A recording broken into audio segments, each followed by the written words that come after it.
Hello, Garland Nixon here, and we've got 1 hour to flatten the curve with Matt Weinglass. Let's talk.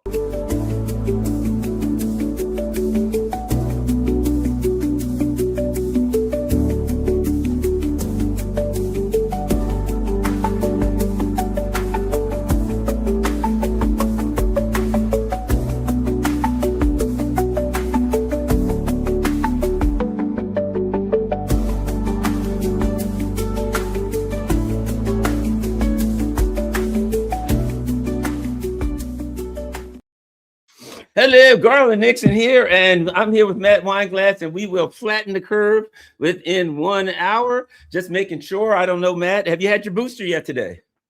Oh, yes. Hold on a second. I got to fix my volume. All right. How we doing? Oh, yeah, you know what, Garland? I was scheduled to do the booster, and I ran out of time, so I'm not very comfortable right now. I'm wait kind a of minute. nervous. I would appreciate if you put your mask back on. Thank you. Yeah, we got to make sure. That makes me feel better. Yeah. And you got to wear your mask like this to make sure it works. That's good. Yeah, and you could have the nose. It's really more of a chin guard because the chins are the most vulnerable, and you can just, as long as it's on your chin, you're good. That's COVID. You can catch it when you're shaving or something. Yeah. So trimming your beard or whatever, you might want to be putting some of that beard oil on. It could have COVID in it, so you put it down just like this, and we'll flatten the curve in no time. All right, we're ready to go. Oh, wait a minute, I've only got one mask on. No. See, I think at one point it was 2 or 3. I can't keep track, but I think at one point we needed to do 3. So maybe 2's good. 2's good. Okay, we'll go with 2 masks. And if things get better, I mean, and once the when we turn on the news and we see that the ERs are packed, as soon as you turn on the news and when the news says the hospitals are overflowing and the emergency rooms are packed, at that point, that's when you make your move to your 3rd mask. That's right. That is correct. And we're all doing our part. We're all in this together.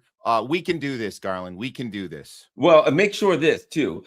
You can go a little easier. Let's say you're in a car by yourself, you're on a motorcycle, a bicycle, or something like that. Just go with 1 mask. It's safer because you probably won't give yourself COVID, or maybe just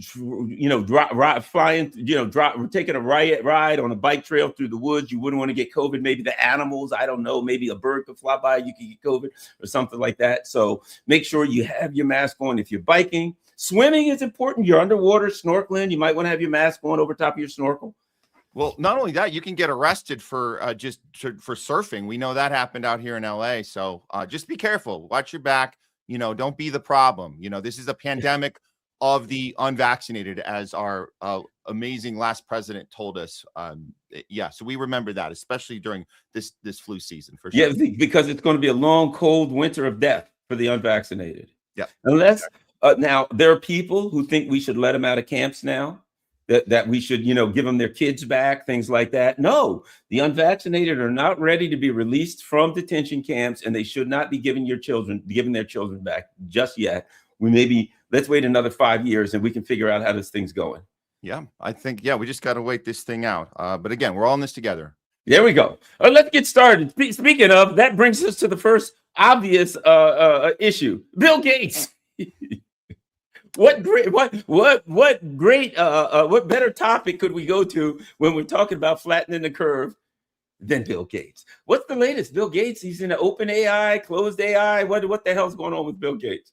So apparently this was the moment out in Davos. So he announces his new partnership. Now, this is health expert, right? Self-proclaimed health expert, Bill Gates, revealing this new partnership with OPENAI. So he's literally about this integration of AI into our health systems. This is something we've seen, not just discussions, but this administration has been on this from the beginning of Trump's 2nd term. On day 2, he had Larry Ellison in the White House announcing the Stargate initiative, which was a $500 billion AI infrastructure project. So we know he's taking the cue from Larry Ellison and this partnership with OPENAI, which Larry Ellison is part of as well, because it's a big merger of these companies that are taking AI technology and putting it into our health system. What does that mean? That means that all of our digital health records, this biometric digital ID data, everything, payments, everything's going to be a massive data sharing system But the worst part about that, because we know that's the digital ID thing is a problem, but the worst thing about it is that when you're talking about AI for medical purposes, you're talking about pre-health, right? So this is where they can diagnose you with something before you get it. It's like the pre-crime initiative we saw when Spielberg gave us the Minority Report film, where it's like, we're going to tell you something bad's going to happen before it happens. Trust us. We know what we're talking about. Here's your mRNA gene therapy to cure it before you even have it. So that's where we're headed right now. Well, I tell you, I think there are a lot of conspiracy theories out here that think that they may be up to no good with all of that. But let me make you feel better.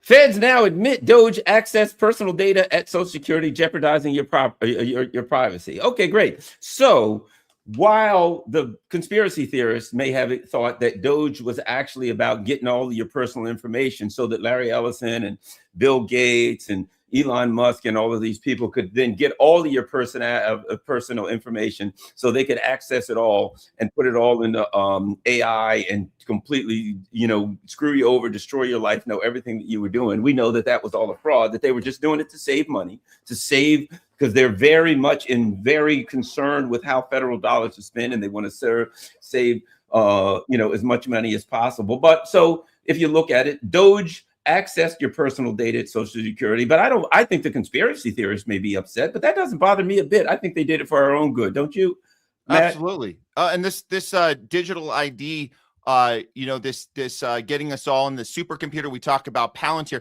This didn't just start. Let's be clear. This didn't just start with Trump coming in on day one back in January, a year ago. This has been initiated, like you're saying, the Doge. This is Biden's being at the helm of this. But this has been going on even since, if you go back to Trump's first term, the landscape was being built, the functionality of this was being built. And I want to also remind people, during the accessing of personal data, Palantir was involved with that too during COVID. And this is something people need to understand. That's how they were able to map us. That's how they were able to have you be red flagged if you didn't get your third booster, your fourth booster. They already had you in a system. So this is just going to the next level now. And of course, Trump had no intent. There was no intention of destroying the system. You're just moving money around. That's what that was, right? You fire some people, you move some stuff around. Nobody's getting a refund. There's no check coming in the mail for the money saved with Doge. It just got moved around, and the digital ID age is continuing, and it's going at a massive pace. Garland, can we go back to that? I just want to talk about the Gates investment with OpenAI, because this part is important. The number he's using, and this is far less than Larry Ellison's $500 billion. So let's be clear about the math. He's doing a $50 million startup investment in this OpenAI system with the Gates Foundation. And that number is very familiar. If people remember, that was exactly the number he invested in mRNA technology in 2019. So that's Bill Gates' going number of I'm gonna make a few bucks. And that's what he did with mRNA. None of us knew what mRNA was in 2019. Bill Gates did. He knew that was going to be a really great investment in that year, because what happened the next year? The lockdown, COVID. We got to do the Operation Warp Speed. And he had, for the next 3 years, that 50 million turned into $500 million.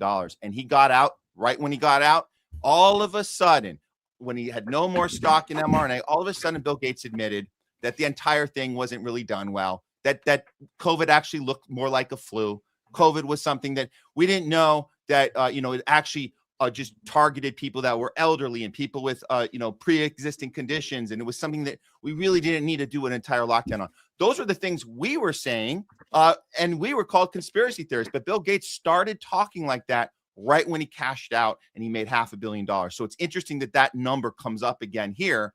And he's talking about starting these, it's called the Horizon 1000 initiative, where he's going to go to Africa, Rwanda, and wants to reach 1,000 different primary health clinics by 2028, which means Africans in Rwanda are going to be the first to be experimented on here as the canaries in the coal mine for this new AI technology. So, it's too bad for them in Africa. I don't think they're going to have an advocate speaking out for them, but the rest of us are supposed to be all, oh, look at this guy, this health expert, humanitarian, He's just doing good work and he's trying to help people in Africa. That's how the mainstream media is going to spin this. But you and I know, and our audiences knows, that's not the case at all.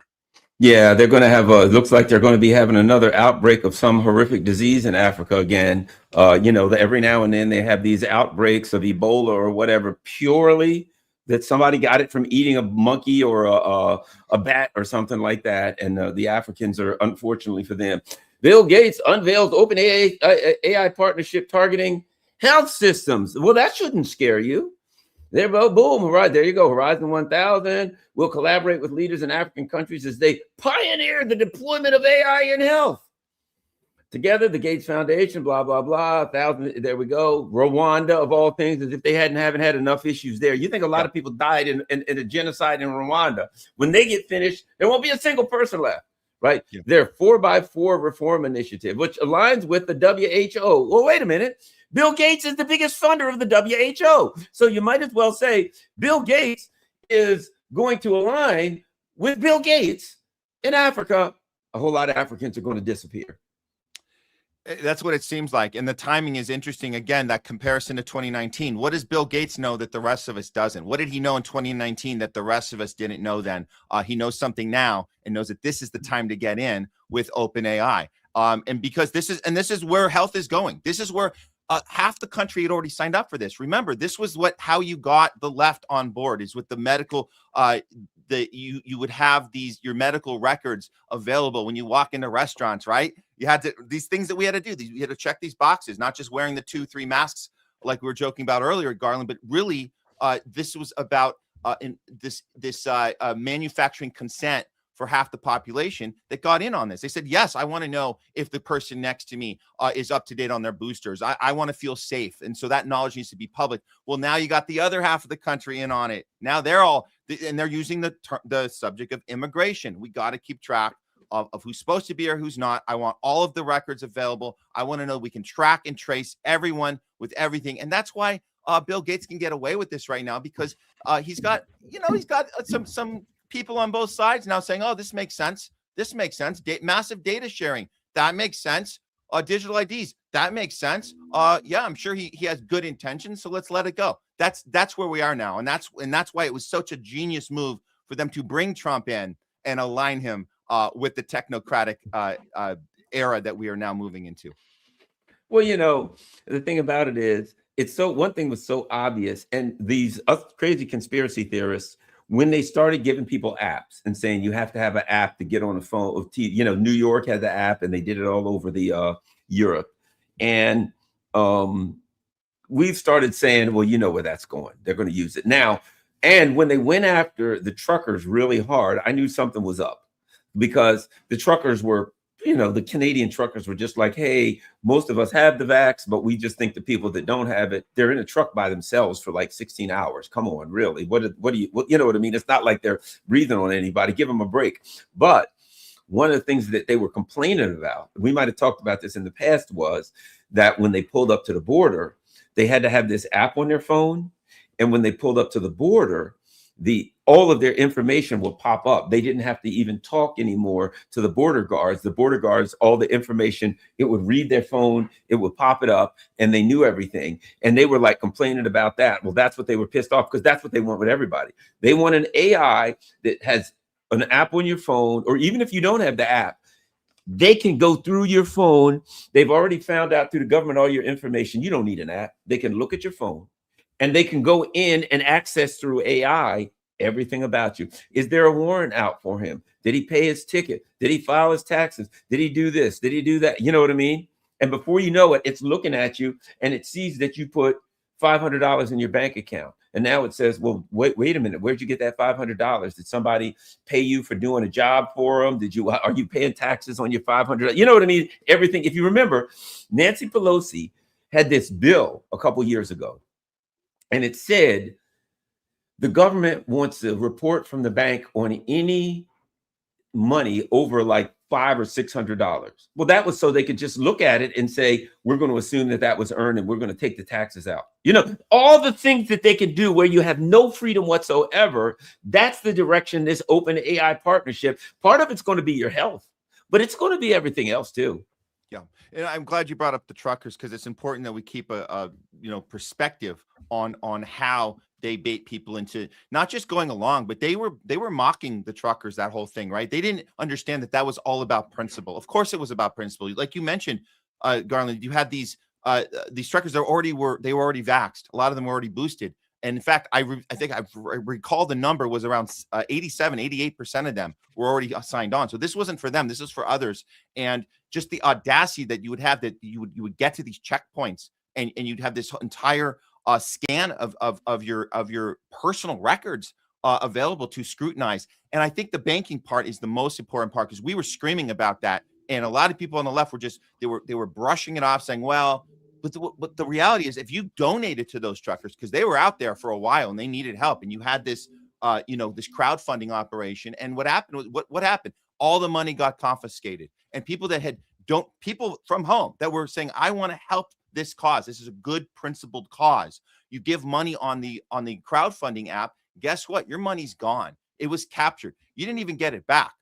Now we have issues where they were sued, and you have to give the money back to the person now. So I think there's less of that now, or I don't know. But that particular one, if I recall, the money was confiscated. Nobody got the money. Where did it end up? Well, we can only guess. But what a shame that you would say, I'm giving to this cause, and you're going to take this from us. And then those truckers, like you're saying, their bank accounts were seized. They couldn't even get their own money out of their own account. And when we tell people this, they were like, well, that's what they get. Those Nazi Trumpers. And we're like, Trumpers? Wait a minute. They're Canadian. What are you talking about? So this idea that they're in the other guy's side. We don't care. Well, look, this is what happens. This is what happens when you don't care about somebody you disagree with, and you forgot to put principle into play and champion them, even if you disagree with them. Now it's coming for you. And that's what we're seeing now in Minneapolis. That's what we're seeing now. The same people that were mocking the truckers are now understanding what it's like when your rights are taken away from you. The thing I remember about the truckers was there was a picture. They came up with this picture of a Nazi flag that was supposedly the truckers or something had a Nazi flag. And at the time, I remember thinking to myself, number one, you found one picture of a Nazi flag. Do we even know that person has anything to do with the truckers? Do we even know where the hell that Nazi flag is? Number one. And number two, I saw, I was watching the videos of all the truckers, right? They were like in this town where they were in the, capital or whatever, where they were all, and there was all there. I didn't know this until then. A lot of the Sikhs, right? In Canada, there's a lot of Sikhs that are truckers, right? And I'm looking at it, and they got their Sikh thing on and all, but for whatever reason, I don't even know why. I used to know there's lots and lots of Sikhs that are truckers, and I'm thinking, and I'm supposed to believe they're Nazis? Yeah, right, there was like black guys, like Sikhs, like all of these people. They're just wandering around. People, they were playing music. They were dancing. They were literally playing music. They're dancing. They're cooking food outside. And I'm like, well, some reason I don't see it. Looks now, don't get me wrong. The liberals love the Ukrainians. Now you go there. Oh, there's Nazi flags. They're goose stepping. They're high Hitlering. They're doing every Nazi thing in the world. That's okay.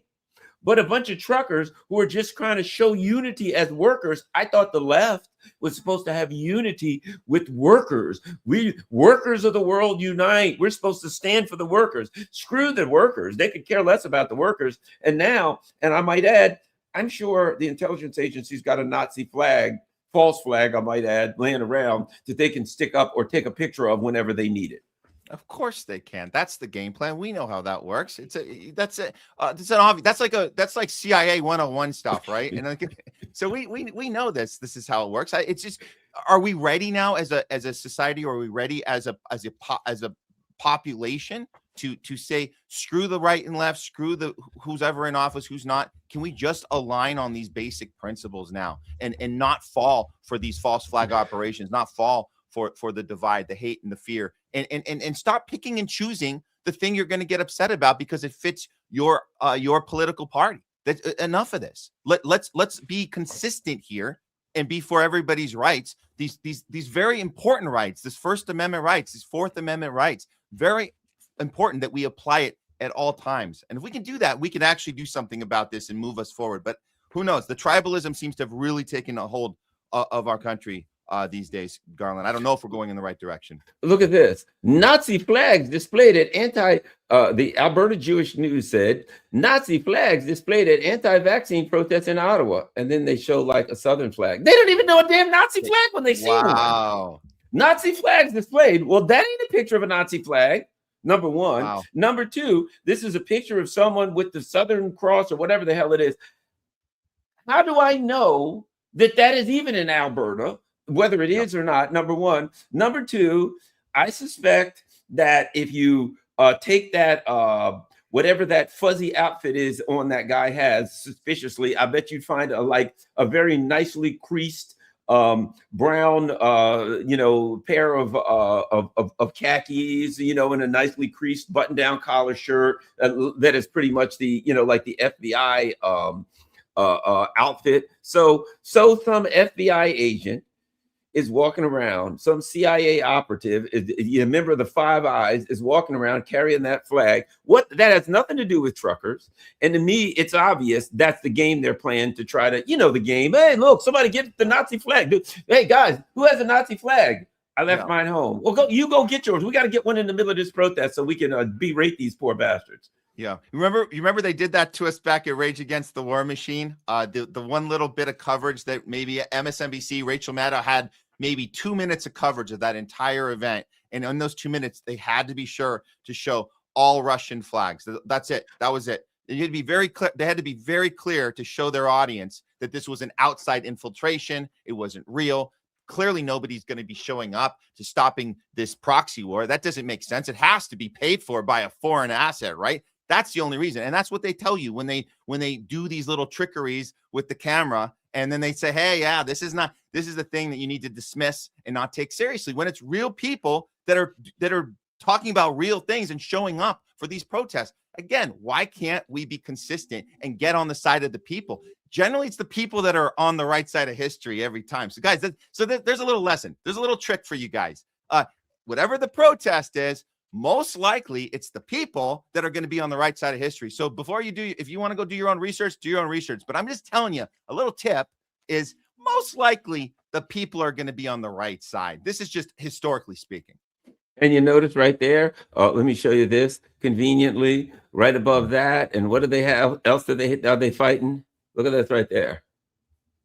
Anti-Semitism and Nazi flags, which that ain't even a damn Nazi flag. So they're standing there for all of the things right now that we got to look out for, which is anti-Semitism. Look, you don't want anti-Semitism or anti-vaxxers. Those are the two people you better look out for. They're destroying our society. Bill Gates is going to set things straight, though, I think, along with OpenAI. Yeah. And now we're also domestic terrorists, apparently, when we film police. And that's also a thing now. But yeah, these are the go-to blueprint of dismissing any opposition, dismissing any discourse, dismissing people with something to say, and name calling them and putting them in a box. So we know all of it. We know all the tricks, right? We know what they were going to do. It's all the ones you're saying: anti-Semitic, anti-science, anti-vaxxer, conspiracy theorist, a Putinist, whatever it is. There's a whole list of them. You guys know them. So well, and then they've got the buzzwords for the conservatives. For instance, I had somebody in the chat the other day where I was talking about the bullcrap, the ICE agents and all these other, what is it? In DC, you go there's National Guard walking all around the street. And then you go to Minnesota or wherever there's ICE agents all over the street. And they were like, yeah, Garland, but we really have to deal with illegal immigration. And I'm like, so you really believe that the government is putting troops on the street? They want to do the right thing. They're concerned. I guess you believe they wanted to flatten the curve too. I guess you believe when people wanted to go jogging and they said no, when people wanted to walk on the beach, no, you got to stay in your house, that they were looking out for our best interest. And now they really are concerned with illegal immigration. I saw this one thing where they landed on this apartment building with a helicopter. They hovered it over it. They dropped these lines. They rappelled down the lines, which was all videotaped. right? They videotape these guys coming down on top of this apartment building. They go in, they get people out of their houses in the middle of the night. They arrest all of these people. Not one person was charged. It was a Hollywood screen thing. You know what I mean? Look at this. They're going after illegal immigrants. They're rappelling down, and they're grabbing them, and they're taking people out of their house. These are like, they're all American citizens. Of course, none of them were illegal immigrants. They did. First of all, you think they didn't know who was at every house? You think the government can't check everything, find out every person, find out who, all of their information? Of course they could. They knew everybody in that building, everybody was that. It was a stage show so that they could say to the conservatives, look, we're doing immigration, and they could teach us.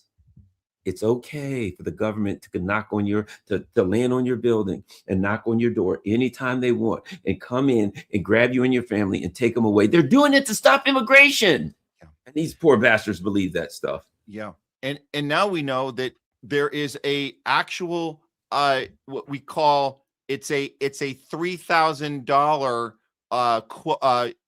it's a credit you get for a daily quota. This was reported by the Wall Street Journal that's why you're able to get all these arrests, and they don't care if you're a U.S. citizen because they're getting a credit for doing it, not for a deportation, not for any sort of conviction, just the arrest. So however many people they can get in handcuffs, that includes U.S. citizens, they get their little bonuses. This could include all of the stuff they signed up for. You got the $50,000 sign-on bonus. You got student loans that are said to be repaid. You got these additional bonuses. This is all part of the sign-up, and you can do this all with a mask over your face. You have no accountability, and just as many people as you put in handcuffs, they might get released later in the day. It still counts as part of your quota. That's what we know now, and that makes sense. Of course, that's the system in place because, again, like you said, Garland, this is not about immigration. This is not about deportations. This is about creating chaos and getting those conservatives to think something is happening. We're taking care of business when it's really all show, and it's more than show. It's actually disrupting people to the point that they're bringing terror and trauma to families that are not going to be able to recover from this anytime soon. Well, yeah, and of course now they're getting you accustomed to the idea that they can just shoot you if they want. And people are cheering for it. Yeah. I mean, I'm like, okay, this is a person on the street. I looked at it. She turned her wheel from him. She wasn't trying to run over. The guy jumped in. First of all, he jumped in front of her vehicle. He literally got in front of her vehicle. Then he's here. And then he's like, oh, she tried to run me over. He shoots her. She's unarmed. And he's like, but what they want is people to cheer for it. They want to set it up. So the people who are the supposed Democrats or whatever can be mad. Oh, they did this. And then they could get the conservatives to cheer for the government, to impose themselves into your lives, to break your door down, to wander the street with masks on. And they're not even trying to flatten the curve like you and I. They probably haven't even had their boosters like we get our daily booster. Look at us. And so you're not even doing the right thing. Okay. No. But they can literally get people who 2 years ago were screaming, my body, my choice, get the government out of my back, off my back. I will not comply. And then after today, they're cheering, hooray, yes, sir, we grab those people and drag them away, ICE, and pull your mask a little bit further up. Oh, by the way, do you remember when they were these people at Columbia University were protesting against genocide, and they were wearing masks, and they said, well, we got to because of COVID. And then they passed a rule that you were not allowed to wear a mask on Columbia's campus. Now, we're not allowed to wear masks. Yeah. But yeah. So the government can wear a mask. You can force me to wear a mask during COVID against my will. And then when I want to wear a mask, I'm not allowed one, but the government guy can wander around with a gun to shoot me with and a mask, and I don't even know who the hell he is. Well, as J.D. Vance and Kristi Noem and Trump have made it very clear to us, it's the feelings and the sensitivity that we need to have for these terrorists with the masks and the guns. Their emotions are the most important, which makes sense because they're the ones with the loaded guns. They want to make sure that they're comfortable, and they're not going to be comfortable if they have to have a mask off.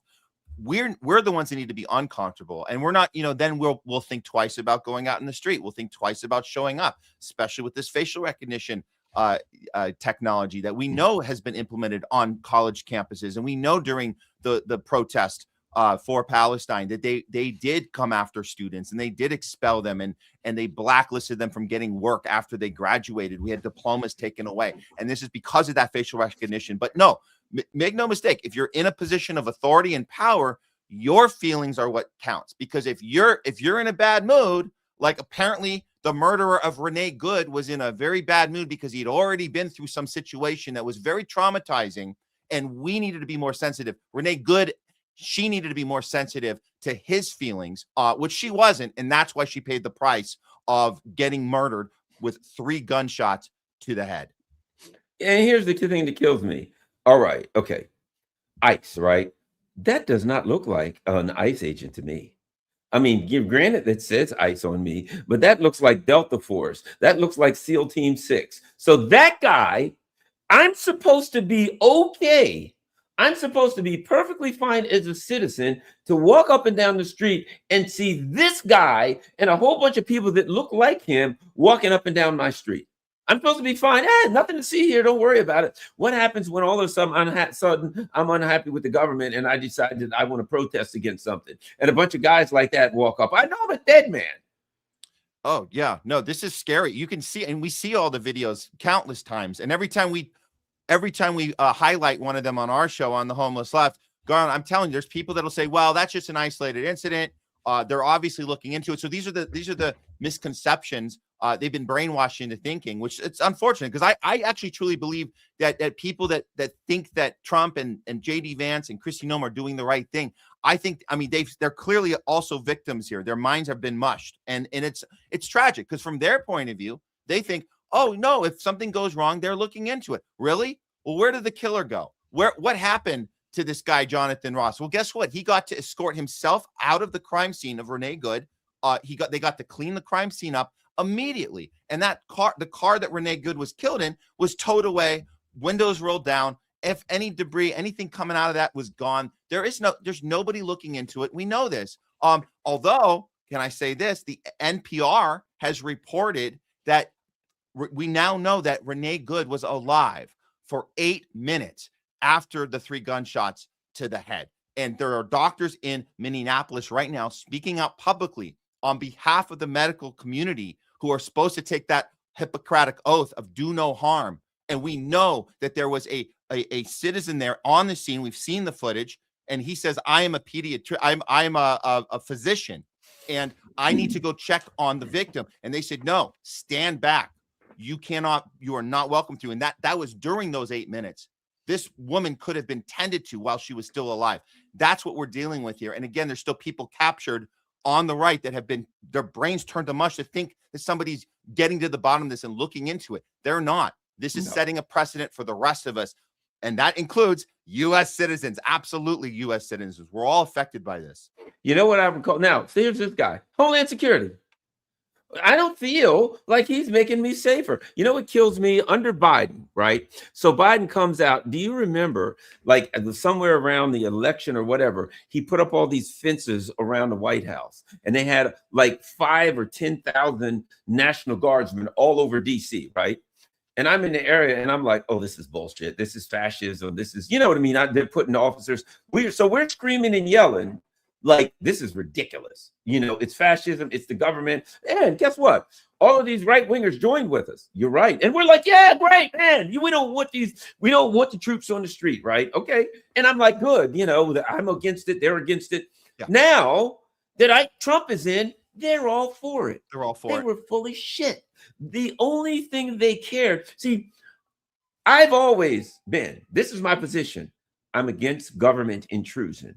I'm not against government intrusion when the Democrats are in. I don't like the Democrats. I'm not against government intrusion when the Republicans are in. I don't like the Republicans, right? I'm against government intrusion. It doesn't matter, the Patriot Act, whatever it is, I'm always going to push back against it. I push back. I don't care. I don't care who's in. I don't want the camel's nose under the tent. But these people have shown themselves. They were scared of troops on the street only when it was Biden. Now that it's Trump, they just, oh, we're doing this for immigration or something. They believe that bullshit. I didn't believe it under Biden. It's never true. It's never true. The government doesn't tell you the truth. They don't tell you the truth when my guy is in, which I don't have a guy to be in, but if I did, they don't tell you the truth when your guy is in. And you think you have a guy in. He ain't your guy. Yeah. How did we go from this? I look, we are empathetic to January 6th. We know what false flag operations look like. We know what infiltration looks like. And that sucked. That sucked that you had over 200 feds pretending to be Trumpers, riling up the crowd and breaking windows, even though the doors were being wide open. So we know all that stuff. And they were considered the patriots, right? The people that showed up for their First Amendment rights, they were considered patriots. How did we go from them being patriots to now ICE agents are the patriots? That's what Trump is saying now. How can people fall for this? This is a complete swap around. This is a reversal. This is a bait and switch. When JD Vance says these ICE agents get absolute immunity, that should be enough. Shouldn't that be enough? Renee Good gets killed. You could have an opinion, some crazy idea that she deserved it. Even if you think that, and even if you were right, how can you be okay with our vice president saying absolute immunity for an entity that has guns and masks and the ability to do whatever they want? And we know they have Palantir tech app too, and they're putting us all in a digital system, a digital computer. How are you okay with that? That should be enough. And JD Vance has to walk that back now and pretend he didn't say that. But that's the thing that stuck out to me when that first happened. I said, that's it. That's the moment. That's the tell-all moment when he said absolute immunity. Because that, as we know, that is absolutely insane. And it's also not sustainable. You cannot tell me that is a method that we can sustain in this country without people getting furious about it. And for those of you who don't really understand what absolute immunity means, I will explain it to you. Okay, the police there's two ways to go after. Let's say a cop beats Garland mercilessly, and I want to sue him. Okay, number one, the cops will look into it, and they could charge the person with, improper, with excessive force, brutality, something like that, depending on the state, right? Oftentimes, it's going to be a brutality charge or something. So they could charge him, and say, okay, so they grab Garland and Matt are walking down the street. The cops grab us, beat us mercilessly, and we decide, okay, we want them charged. We file charges. Now, the government, the state's attorney or attorney general, whatever it is, let's just say the state's attorney looks at them and says, we decide not to charge them. Okay, that's a decision they can make. However, we can still sue them civilly. A civil lawsuit is much easier to win because in a normal lawsuit, in a criminal case, you have to prove beyond a reasonable doubt. In a civil case, you only have to prove, it's called a preponderance of the evidence, which means 51% versus 49. It's more likely that it happened than it didn't. So those two officers grabbed poor old Garland and Matt and throttled him about the face and neck. We've got lost wages, lost work, damage for life. Our ears are falling off. Everything bad happens. And we say, okay, we're going to sue these officers. Even though they weren't charged criminally, we can sue them. Absolute immunity means you can't sue them. Yeah. It means that they are a government employee in the normal course of their duties. Therefore, they are absolutely immune from lawsuit. So even if you've got videotape of these guys just walking up saying, we don't like you guys. We saw you online and we don't like what you said. We're going to beat the hell out of you. And they do it. They're absolutely immune from lawsuit. So we can't even sue them if the government decides not to charge them. That's what absolute immunity means. You can't even sue them civilly. And saying that publicly after the murder of Renee Good sends a message to the ICE agents that they're able to get away with whatever they want because they have the protection from this administration. And that's what that did. And that's what set off even more of this chaos. And we see, again, we try to highlight as much as we can, and people think these are isolated incidences. They're not. I mean, minors, U.S. citizens are being picked up, minors thrown in these trucks, carried off. We don't even know where they're carried off to. This is like a new form of child trafficking, if you think about it, because these parents can't even find their kids. We know that when they go off into these vans that are unmarked, and these are underage kids that are just grabbing. It's insane that there is no accountability, that there's no there's no safeguards in place for this. But I think that we have hit a wall here where you can't sustain the logic. It's illogical to think that absolute immunity is gonna go any further, because you have repercussions now. You have the Minnesota police chief of one of the towns there is saying publicly, we're not okay with this. You are coming after U.S. citizens. You're coming after police that are off duty. They're saying Yes. that's not okay. So they're saying, look, it's not okay they do it to police. It's not okay they do it to U.S. citizens. But they're saying, how are you getting away with this if we have our own officers not on duty being harassed, being told they gotta come with them, and they say, no, I have an ID. We don't care you have an ID. You're getting in the van. They go, I'm a police officer. So this is happening to everyone. And we warned everyone, this is they're coming after you. It's not just undocumented people. It's everyone. And that's what we're seeing right now. And I'll throw this in. If you guys want to look at the statistics, if you really think this is about immigration, if you really think this is about deportations, why wouldn't you just go and hit up the corporations that supply these jobs? Why don't you go to the Hilton hotel chain and to these food industry companies and say, who's doing the hiring? Are you hiring people that are undocumented? And then go after them through that. But that's not happening here, because that would destroy those industries. And Trump told us this after the raids. Yes, he did. He told us we can't upset those industries. So don't think for a second that he's going to upset those industries. Those are the CEOs and shareholders that have to keep they're running things just the way they were running it. So again, if you wanted to go after real deportations and immigration, you would go to those companies, but they're not. They're going door to door. They're breaking down windows. They're ramming people with their unmarked vehicles. They're breaking into the homes. They have this now free pass. We saw a leaked document, a leaked memo obtained by AP that said they can now use forced entry without a judge's warrant to come into your house. That is happening right now. So please, guys, if you still think this is about immigration, this should be enough for you to get concerned. You were duped. You were fooled. It's okay, but you got to admit it now, not later. Now. Oh, absolutely. And what they've got is this, and I feel sorry for these people who are like, well, I'm a conservative. I looked at 86% of Republicans are in favor of it, and I'm like, you poor dummies. If some Democrat wins in 4 years, in 2028.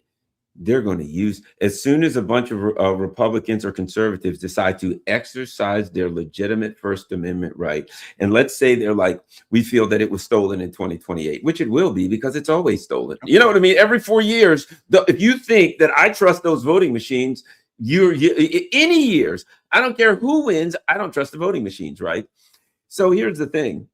If you in 2028 decide the Democrats won, and we're going to exercise our First Amendment right to protest, and we're going to go to D.C., there's going to be a bunch of guys there with masks on. Homeland Security, Capitol Police, which they just gave like $2 billion to expand their budget. There's going to be the 82nd Airborne, 101st Airborne. They're all going to be there. And they're going to say, we've got to stop another January 6th. They're going to be giving you the Ashley Babbitt treatment, shoot you right in the face, beat you mercilessly, drag you away, and then claim that you killed 6 police officers. And then a bunch of idiot Democrats who are opposed to this will then be in favor of it. And then they'll flip and they'll say, yeah, they've got to stop those Republicans. There's going to be another January 6th. The same Democrats that were in favor of Ashley Babbitt being shot, she was unarmed. I opposed that. I'm an ex-cop. I looked at that. I'm like, well, number one, she was unarmed. Number two, it was a locked door. She couldn't get through the door. It was a lock. And she was the one. What is she going to pull the door off his hinges? She was not presenting a threat to anyone, not a legitimate threat to anyone. And they shot her in the face. And the Republicans went bananas. And I said, you have every right to go bananas. They shouldn't have shot her. That was, the government overreach. That was murder. That was terrible. Now that it happens to some, blue-haired liberal, oh, they're all cheering for it. They just don't get how good they are at setting us against each other. What was that Anne Frank line in the last line of her diary? They said it was, at the end of it all, I believe that people are really good at heart. Isn't that was the big punch at the end, right? Renee Good's last line she spoke out loud before she was murdered was, I'm not mad at you.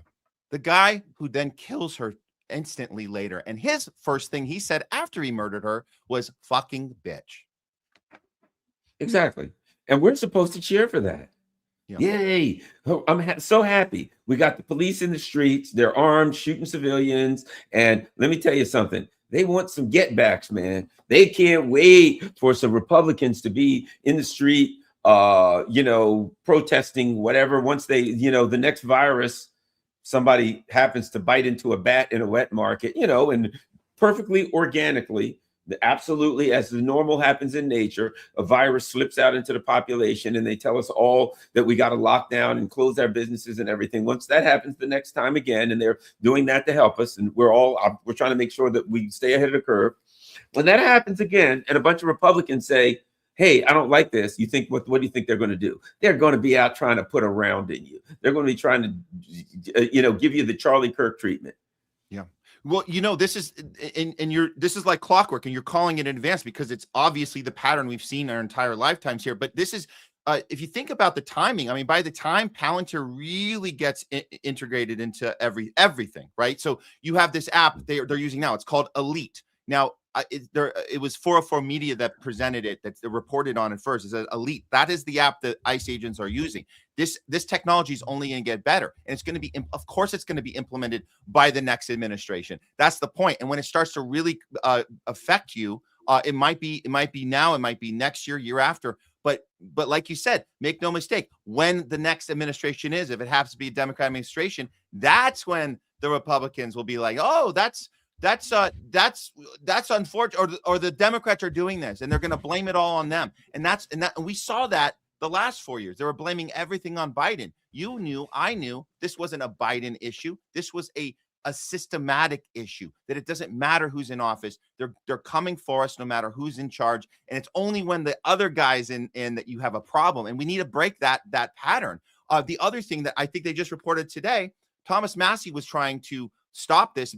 He did an amendment to a bill where there was going to be they're going to shut down. It's called a kill switch, where they can kill switch our cars. And he tried to stop it, and everyone voted for it. So I voted against his amendment to it. And now that's going to be implemented. So again, if this affects you later, in the next administration, then you have a problem with it. You should have a problem with it right now. A kill switch in our cars. Come on. There's nothing okay about that. But that just broke today. We saw that.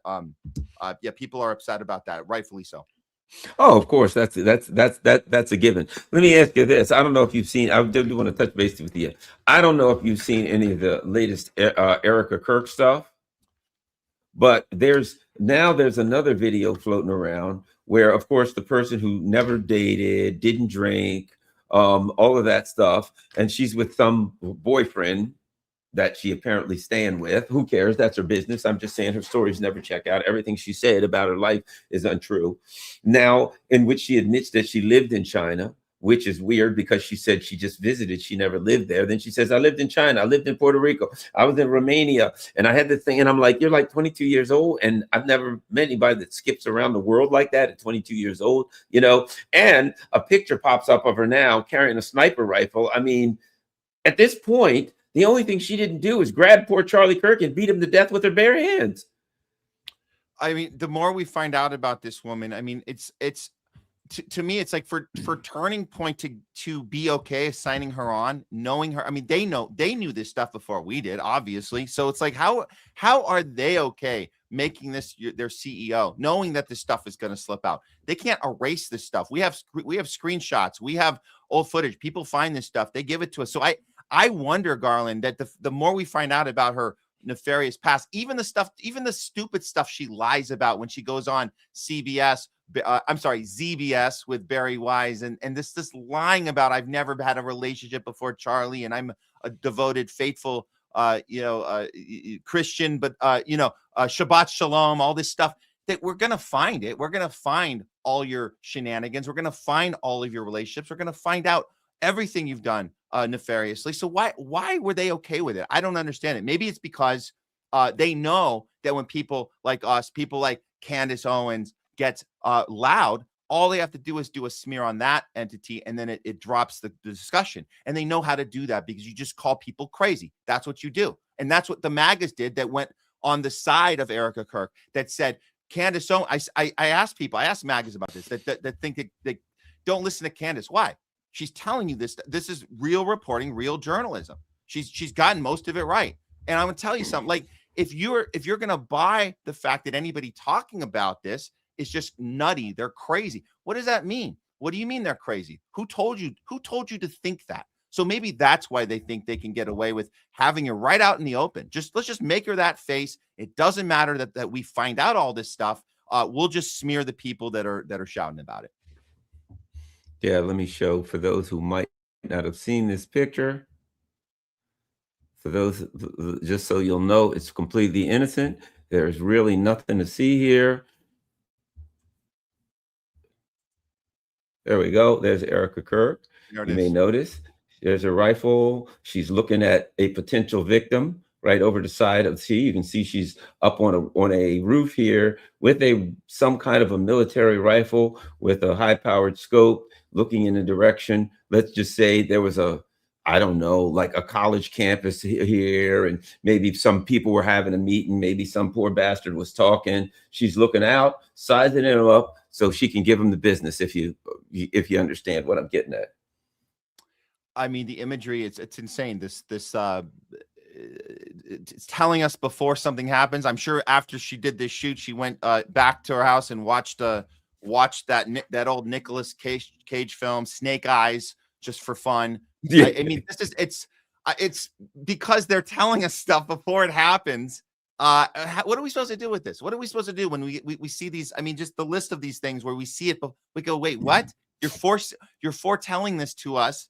And what are we supposed to do with this information? It just makes us think even more that this entire thing has been staged. Everything's been scripted.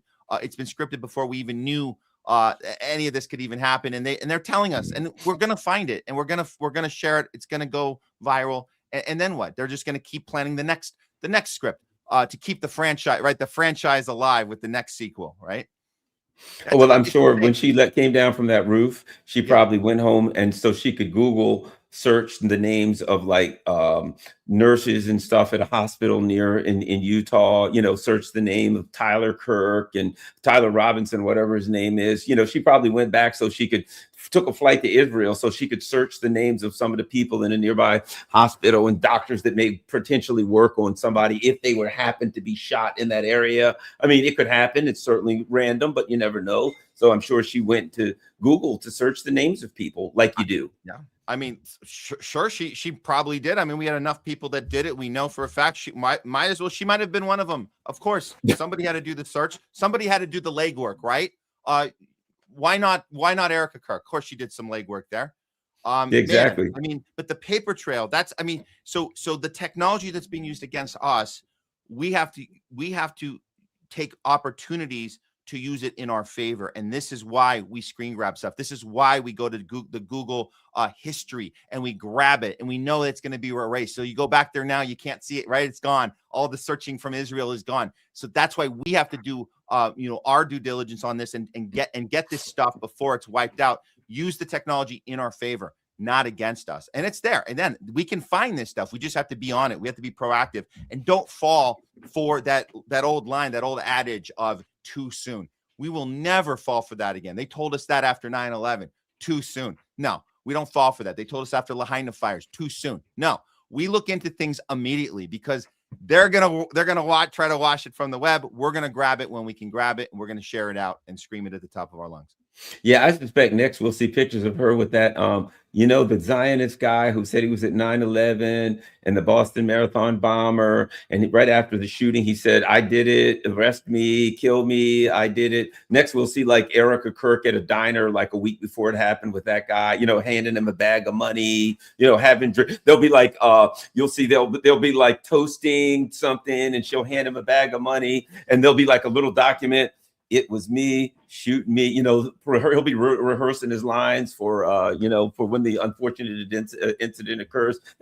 And somebody will be like taking a selfie video with him and his girlfriend. And in the background, that'll show up, and she'll be going like, and handing them the money, and they'll be toasting, high-fiving, they'll, bumping, giving each other that, like doing one of these, I mean, that's the thing that I think has changed, is that these things that used to happen in closed doors, we're off the grid, they're just doing it out in the open because they know that nothing's there's not going to be consequences. We're going to see these people meeting up. We're going to see, whatever it is, if it's Obama and Trump having a laugh, or, Biden, and it's like the same people that we're supposed to be at. Like, we see you guys, you're all hanging out. You're doing it out in the open. You're doing it on camera because they don't care. They don't care that we see these high-fiving and exchanging of money and notes being passed at Jimmy Carter's funeral. And they know they're on camera. They don't care. But we see it. And, we're going to be angry about it.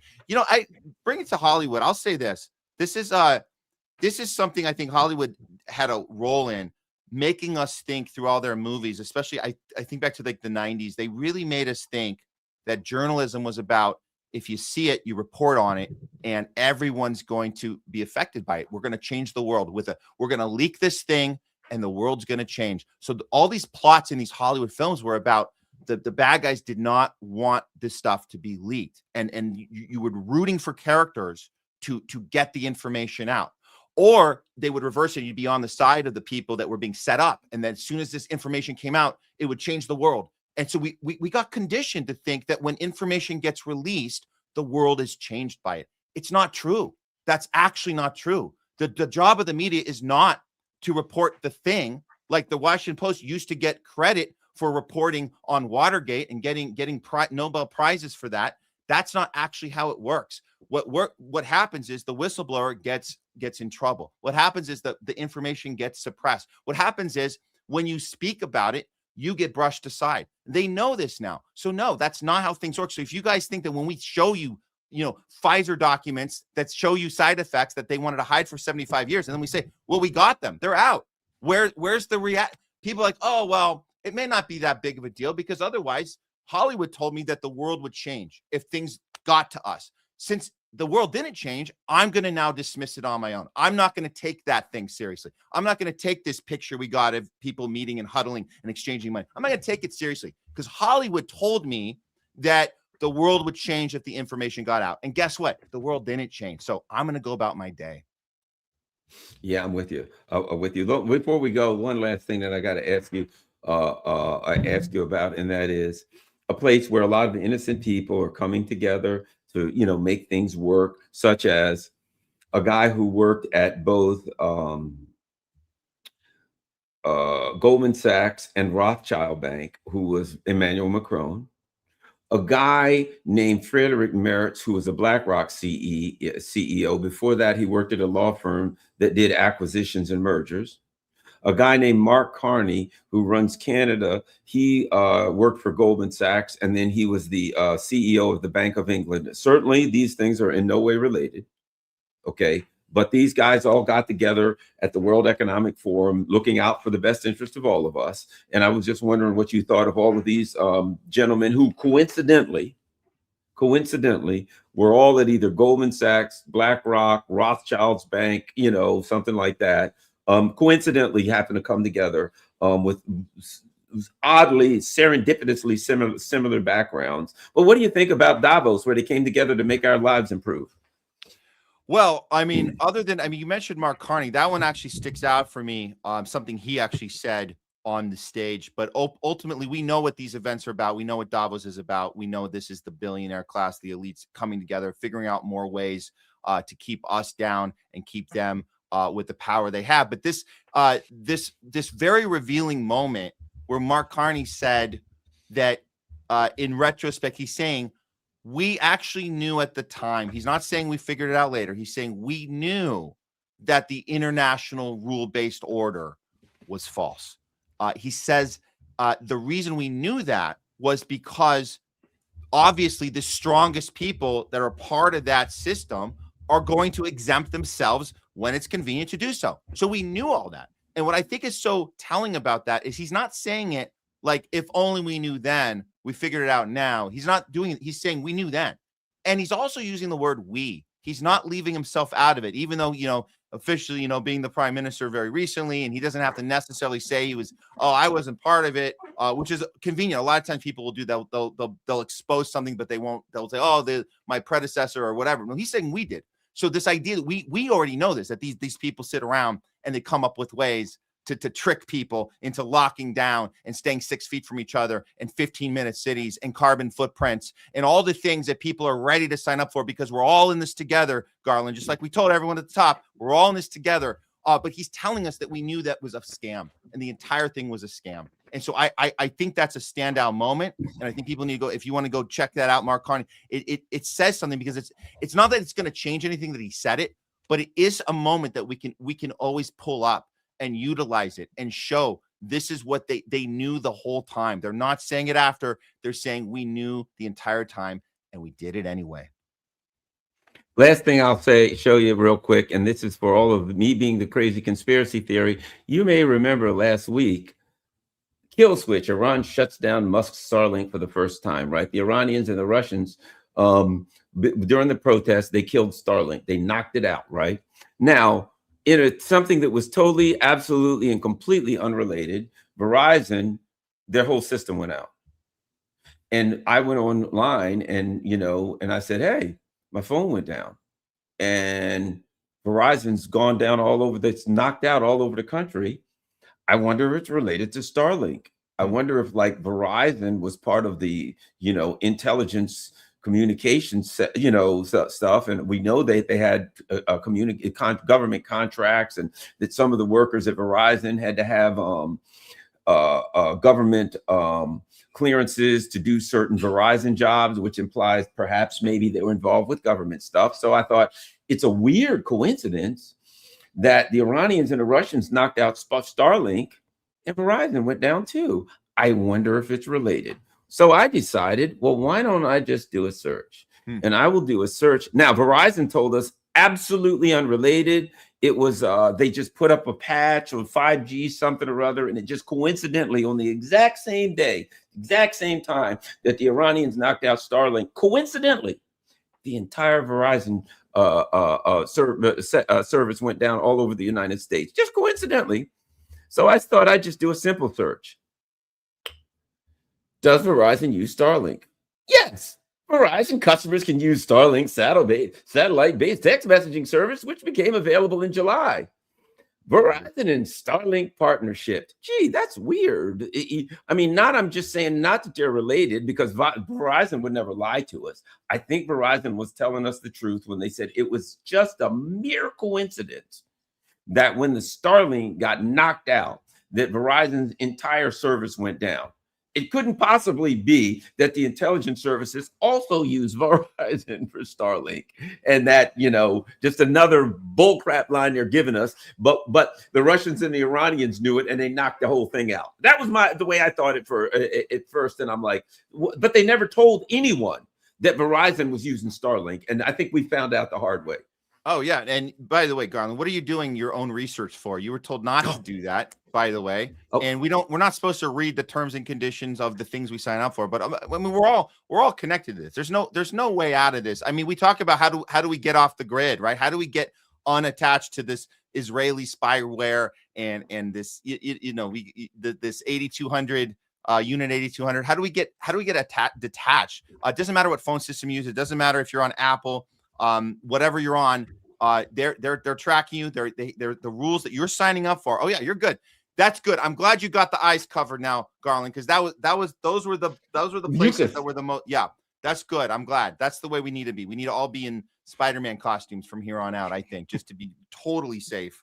But that's just the thing. We're all part of this, and there's this new age of technocracy and digital ID. Supercomputer. This is all of us are affected. And I don't know if there's a way we can figure out how to detach from this, but in the meantime, while we're trying to figure out how to detach from it, we can certainly be loud and vocal and let people know that's being used against you. And that's the new age we're living in. And it doesn't matter who's in office. It doesn't matter who you voted for.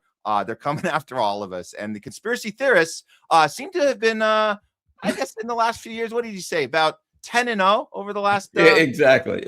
So I would listen. If you have a conspiracy theorist friend, I would go ask them advice when the next disaster happens, when health expert Bill Gates lets us know the next time we need to do our part and stay 6 feet away. I would check in with your conspiracy theorist friends, because we have about a 10-0 record over the last 4 or 5 years? Well, I'd like to talk with you longer, but I've only got 2 masks on, and usually anything over an hour, I got to go to a third mask. Yes, So, and then of course, I haven't had I only had 1 booster today. So usually I get my 2 boosters, and I was busy at lunch, so I didn't get my second booster. I only have 2 masks. So I'm going to, I'm probably vulnerable, and we're still trying to flatten the curve. We've only got 2 weeks to flatten the curve. So I'm going to have to get busy and increase the number of masks and the number of boosters. Absolutely. And I got to go get my booster now. I had to delay it this morning, as I said. So I'm going to get ready and get that done and do my part, because we're all in this together, Garland. Remember, everybody, where can everybody find you? Yeah, so The Homeless Left. You guys can find us on Rumble, YouTube. I got it right there under my name. It's THL Presents. We're on live every Tuesday, Thursday afternoons, and we have all sorts of guests. We cover a wide range of topics. Always challenging pharma, always challenging military-industrial complex and Israel. And check out, I just did an RT segment on Russia and Greenland and the stuff we were talking about earlier with Davos, Garland. So you guys go check me out on RT. That just dropped this morning on their Rumble channel. So. All right, and everybody, don't forget, it's going to be a long winter of death for the unvaccinated. So make sure you get 3-4 boosters, and you'll be ready. We're going to have a snowstorm in a lot of parts of the country. So in case you think you might run out of boosters for the week, get yourself a supply of them so that you can have your daily booster in case you can't get out to your local drugstore to get your free booster. Thanks a lot, everybody. At THL Presents on YouTube, The Homeless Left on Rumble, the one and only Matt Weinglass. Thanks a lot. Hey, share this on all your social media platforms.